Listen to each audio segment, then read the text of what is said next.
I don't think people in Oregon that have lived here a really long time understand how incredible it is to have access to the politicians that we have here. Yes. The fact that you can probably call Nick Strader and get in Bence's ear pretty quick, or you can call Hank Stern for Wyden, and you're now actually talking to a senator about an issue. Trust me, I was in California for 9.5 years. That's not how it worked down there.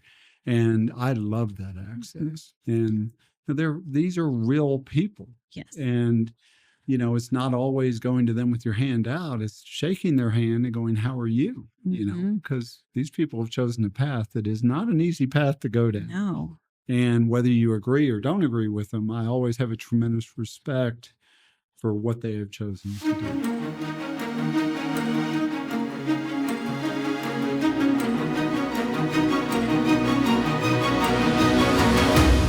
Welcome to Shaping the Basin. I am here with Bob Wise from KOTI TV. Thanks for being here. Happy to be here. Thanks for asking. Yeah.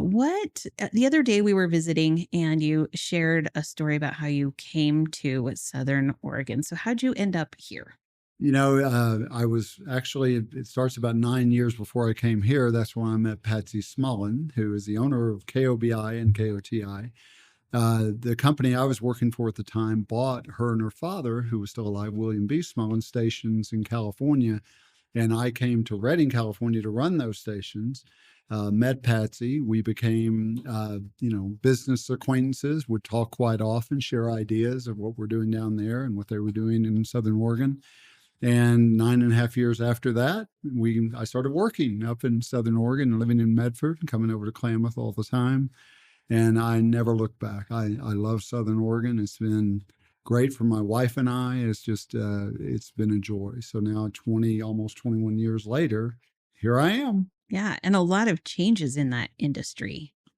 Absolutely. And our business paradigm has changed dramatically over that time. I mean, not to dive too deep into the weeds, but Patsy and I share that I think we've had to recreate ourselves 4 or 5 times in the time that I've worked there.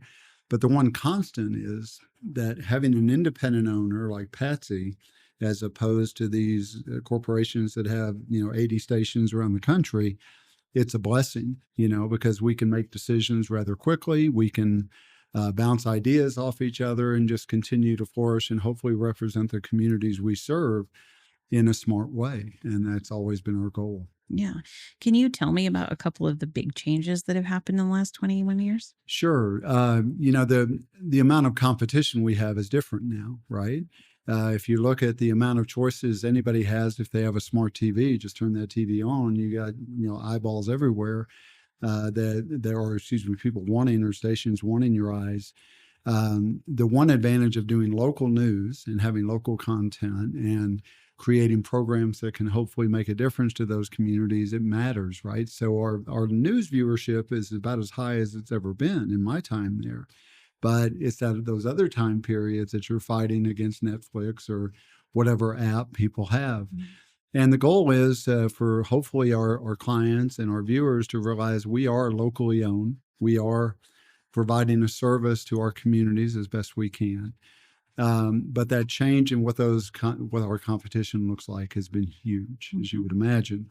And then on top of that, the relationship that we have with people that carry our signal, whether it's Charter or Dish or Direct.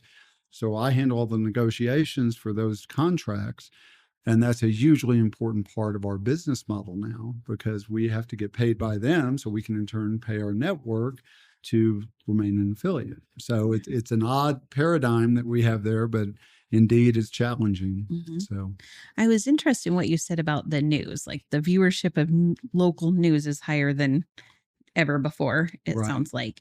Has it been affected by cell phones and people being able to I don't know. Sometimes I look on Facebook and people are like, what's going on the corner of this and this? There's police tape there. Oh my, absolutely. And we get leads, all the time from viewers or sending us video or pictures of something going on. Excuse me. So that has helped content. But what do you think? I'll ask you a question. What do you think has changed our ability to deliver news more than anything else in the last, let's say, 10 years? Oh, gosh. You're not supposed to ask me questions. Oh, I love asking you questions. Gosh. The ability to deliver news. Workforce. Is workforce an issue? It is an issue, but basically, if you look at Zoom and that viewers accept it, whether you're watching CNN or us or NBC Network, to be able to interview anybody in real time, anywhere in the world, without sending a satellite truck out or reserving satellite time to have that conversation, it's increased our content availability exponentially, right? So that's been a huge asset in our delivery of being able to have conversations with, Congressman Bentz if he's still in DC, or Senator Wyden if he's somewhere else. So that kind of stuff has been a great asset to delivering news, but also the equipment has gotten less expensive.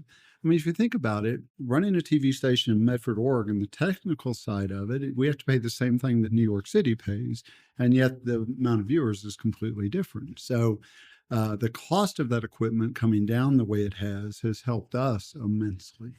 Okay. Do you get paid the more viewers there are?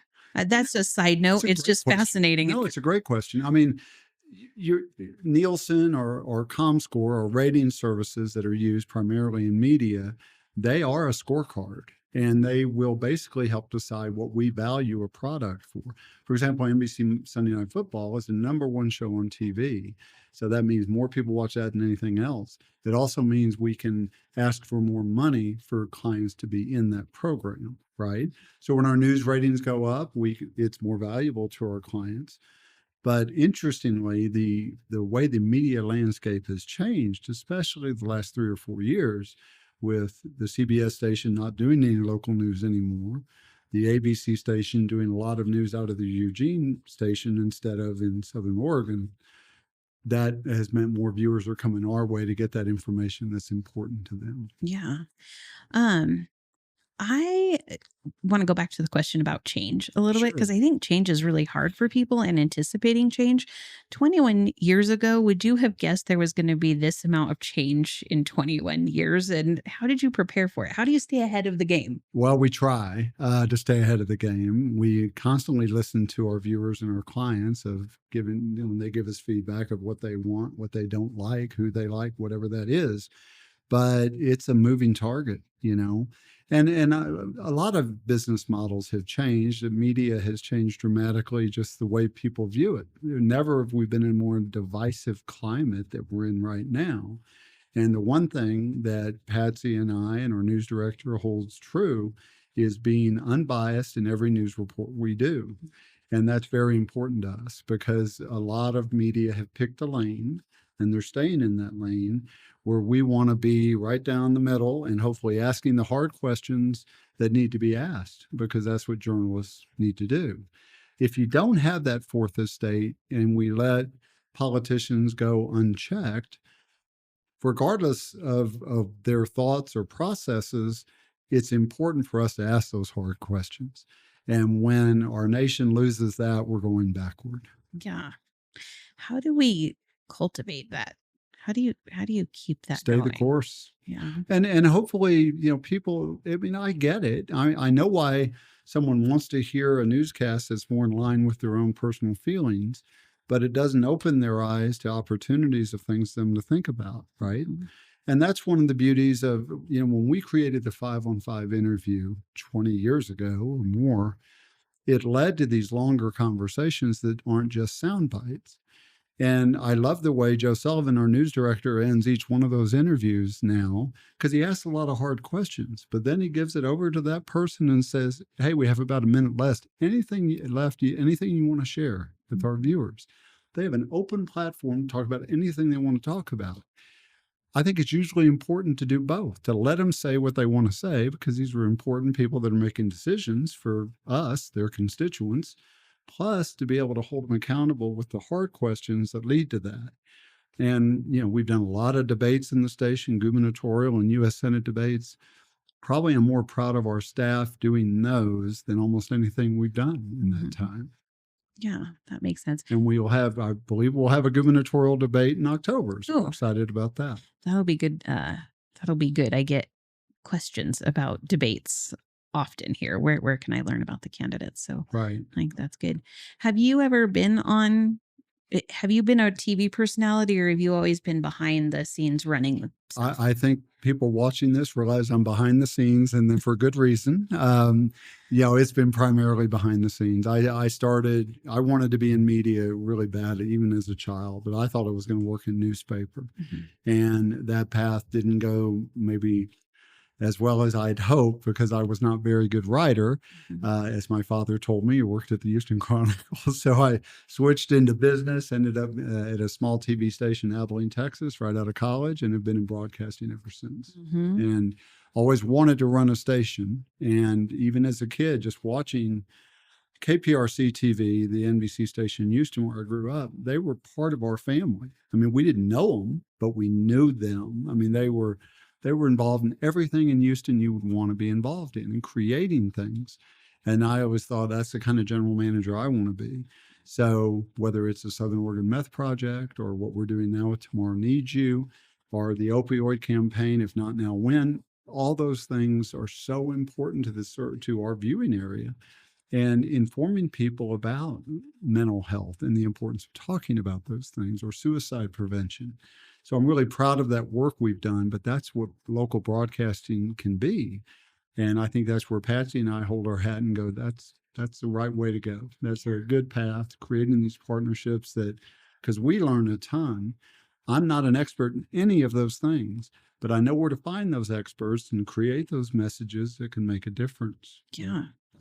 You mentioned Tomorrow Needs You. That's kind of, I knew about the Southern Oregon Meth Project. That had to have been about 20 years ago, I'm guessing. Good. Yeah. So, that actually started in my office, and I was fortunate to have a very good friend who was a U.S. attorney in California, who had been a district attorney. I knew him when I lived in Redding, but he had become a U.S. attorney, and he introduced me to the U.S. attorney in Oregon at the time, a woman named Karen Emmergut. And we sat in my office and basically frameworked what the Southern Oregon Meth Project is. And at that time, we had hired a young lady named Christina Anderson. And HR violation, I almost demanded her marry my son, but that wasn't, apparently you're not allowed to do that. But she was just phenomenal, and my wife and I are still in touch with her. She's got 2 beautiful kids, lives in Sacramento, but she was such a perfect face for this program. But this all comes back to Klamath Falls, because Citizens for Safe Schools had Debbie Vogt running Citizens for Safe Schools at the time. And she mentored Christina and I on how to go into schools and have a conversation. And it was so important to have Debbie in our lives and tell us the best way for a path forward with this campaign. It was instrumental in its success. And we won a number of national awards and Emmys and things of that nature. But our whole model was, if we have stopped or curbed one kid from going down that path, it was all worth it. And our partners on that project believed that. Yeah. And it was phenomenal. 9 years we ran that project. That's awesome. I think that was about the time I started at the chamber. So now you've got Tomorrow Needs You. Is that what you're currently doing? That is one of our projects. It started at the end of 2018. And it was called In This Together, was our first effort. And it was a combination of United Way of Jackson County, Deanne Everson, who's a great ally to our station and to me. And we came up with this campaign to actually talk about mental health and suicide prevention. And it was incredibly emotional, because the reason I got my antenna up was so many teenagers were taking their own life. And it just didn't make any sense to me. And a very good friend of mine named Dwight Holton, who had been a U.S. attorney as well in Oregon, now he runs Lines for Life in Portland. I called him with my news director and I said, listen, journalists don't normally report on suicides, but not doing anything ain't working. So we need to have a plan here. How do we do this? And we just started having those conversations, and we did them on air. We did them with PSAs, guided by really smart people. And I truly think we were one of the first stations in the country to address mental health and suicide prevention every day. So now go 18 months ahead, and I present what we were doing in Southern Oregon at a convention in Austin to 300 broadcasters. It wins best of show, what we're doing. Oh, congratulations. And all these people were like, God, I want to learn more. I want to learn more. I didn't get one call when I got back to Medford, and it's really hard to put these things together, and it takes a lot of work. And then COVID hit. 10 months into that, my phone started ringing.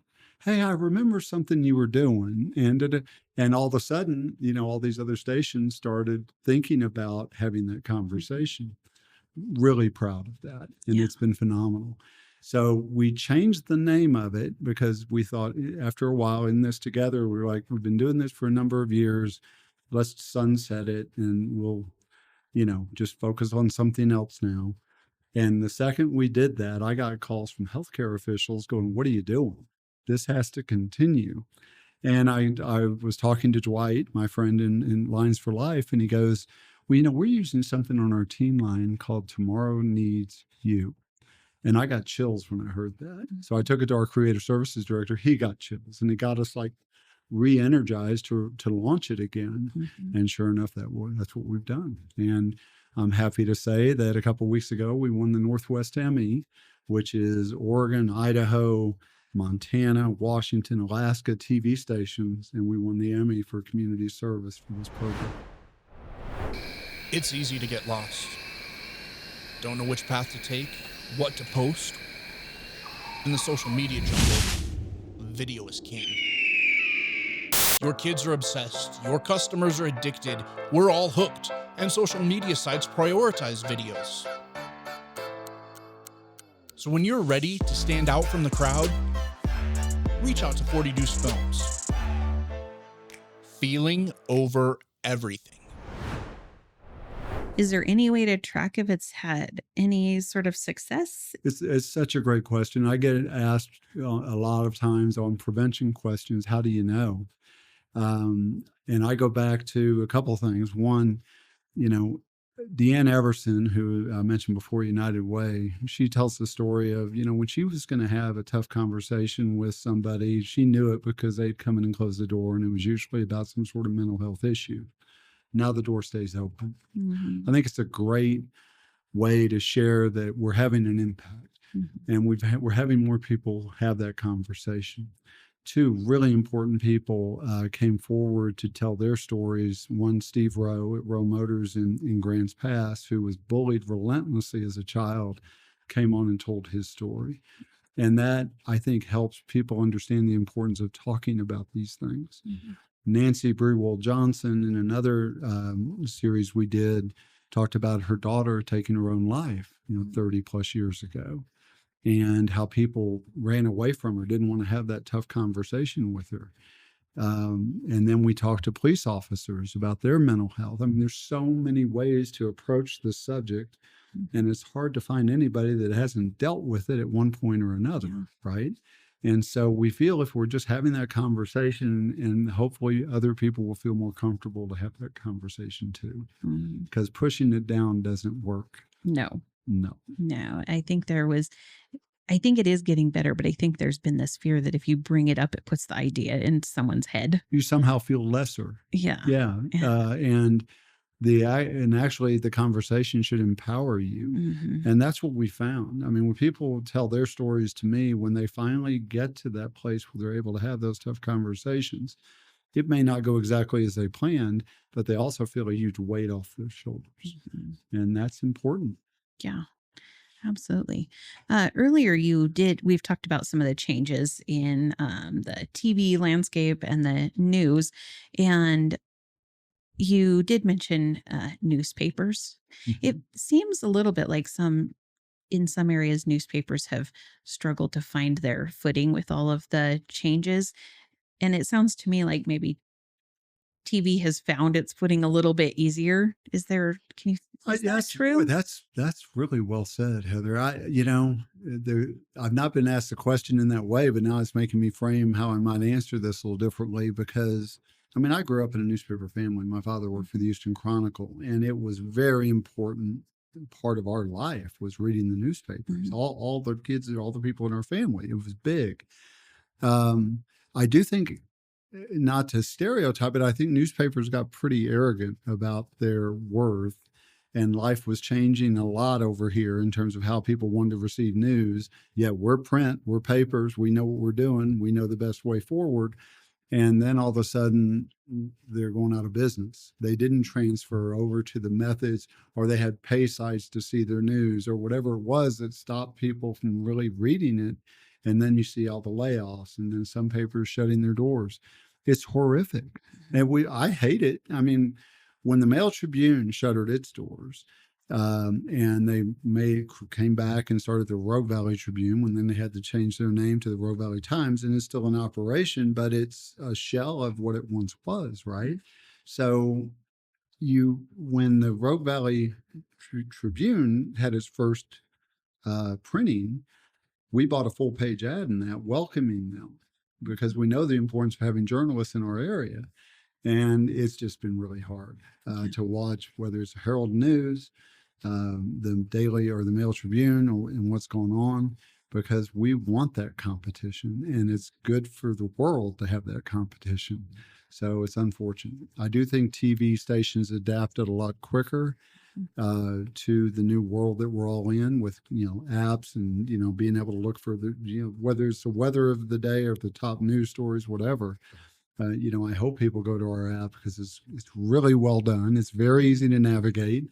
And for a person at my age, I look for easy to navigate and easy to use, those kinds of things. So, it's a different world out there in the media landscape. Yeah. Has it been hard to find people to report the news? Absolutely. Yeah. We used to get tons of tapes, videos, whatever, of people wanting to get into this business. I do think, whether it was before COVID or right around that time, a lot of the business landscape of television changed dramatically. So you would have Seattle or San Francisco markets hiring kids right out of college, where that was our sandbox. We would get them for 2.5, 3 years. They'd kind of get their master's degree in a mid-sized market, then go to the big market. But now these bigger markets are trying to save money, so they're hiring these kids out of college. There also used to be an allure to being on television. People, that was important, right? Well, these young folks have been on screen since they're 5. They've had a phone, they've been videoed, they've been doing this for a very long time. And being a journalist is hard work. There are deadlines. I tell people, whether you're ready or not, we're going to have a 5 p.m. news tonight and a 6 p.m. news tonight. I mean, it's going to happen, and we have to have content there. So those that really are impassioned to do it, and we have some great people on our staff right now, but they are much harder to find to do this work. Mm-hmm. I can imagine. And we try to promise them a safe working environment. You can challenge us, and we'll challenge you. And I promise you, I'll be the best agent you ever have. You give us 2.5 years to 2.5 to 3 years. If your goal is to be in Portland or to be in Sacramento, wherever it is, I'll do everything I can to help that person get there. Nice. What was the question I was going to ask? I'm a Pisces. Yeah, are you? Do you enjoy long walks on the beach? No. Sure. I think it was related to just I know. Sorry. That's all right. Lyle Ahrens. Like, if you've been around Klamath, we all know Lyle Ahrens, right? And then he retired, and I remember having some initial conversations about what that meant for our area. But you have remained committed to Klamath County. You guys still have a place here. You still do some news here. But talk to me a little bit about that commitment. Sure. And we try to be as good to Klamath as we can be, and also to the 55,000 square miles our news station covers. Zoom has helped tremendously. Also, Tammy, our office person here, she sends us, all sorts of news things that we can use all the time about Klamath. What Lyle brought was that person that's on the ground 5 days a week, and we loved having him here. And we have continued to look for that right person, if we could find somebody that wanted to be in this space. But we're doing everything we can. And, if you have news and you live in Klamath County and you want to know, and you want us to know about it, always send it to our newsroom, send it to Tammy. She'll make sure it gets in the right hands, because we want to do all we can to support what's going on here. Mm-hmm. We have a huge history here since the 50s, and we're not going away, I promise you. Yeah. Have you guys always been over there on Klamath Avenue? Has that been your spot? No, it was actually on Main Street there for a while, okay. and but this well before I got here. But it's so funny what Tammy has done to our facility, and she just got, I call it a wall of shame, but it's a wall of fame of just different things that have happened in the broadcast industry. For instance, William B. founded the company, and it's phenomenal to have Tammy on our team because she's such an advocate for KOTI and for Klamath. She's it feels a little like a shameless plug, but she also does some of the best Awake at 8s we have there. She's a really fun person. Well, and it's funny you bring that up, because I've been to 2 of those, I think, in the last 2 years. And it is an energy that Klamath Chamber and your group has that's different than any of those other chamber things I've ever gone to. So good on you. Thank you. Everybody's excited. They're happy to be there, and they're very communicative. I always end up walking away from that feeling really good about Klamath. That's how we have really good people connected Yeah. to this community and this, Sure. this chamber. Is there, you mentioned the Hall of Fame Yeah. or Shame, Wall of Fame. Is there a particular story or event in your 21 years that really stands out as a highlight? Yeah.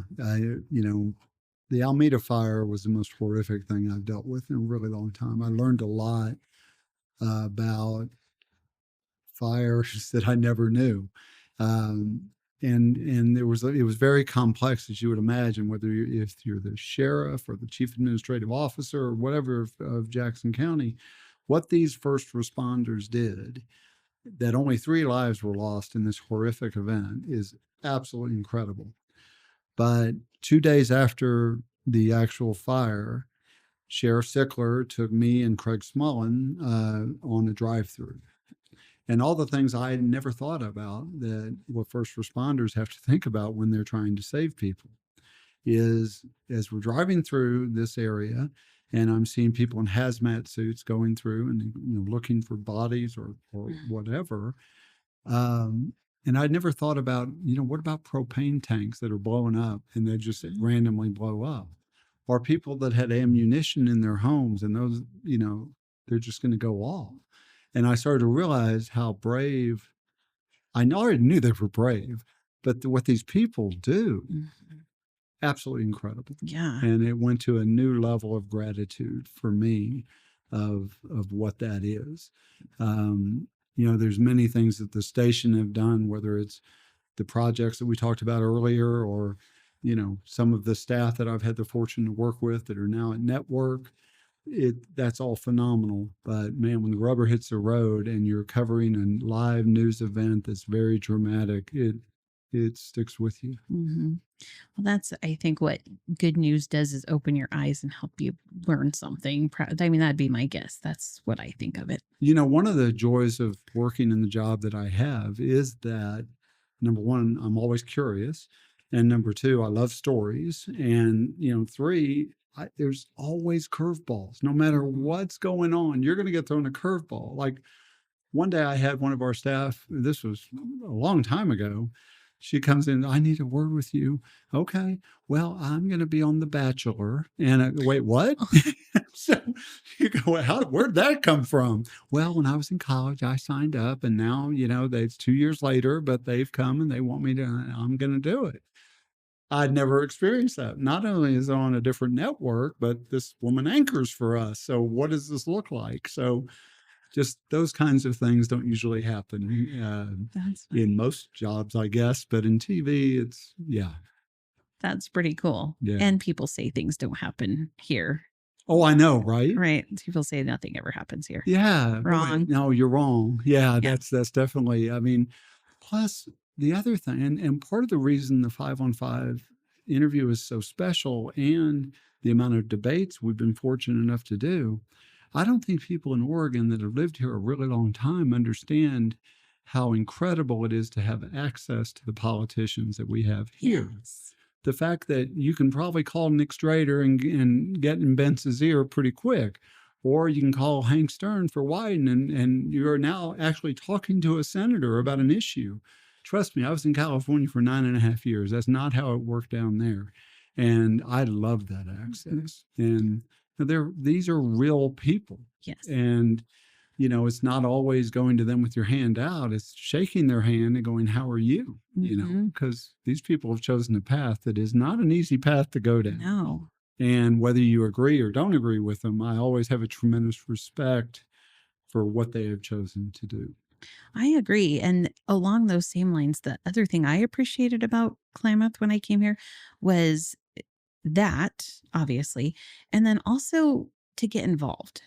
Like we have people that move from outside the area and they're like, I tried for years to get involved in whatever Houston or wherever was big, and it's so big.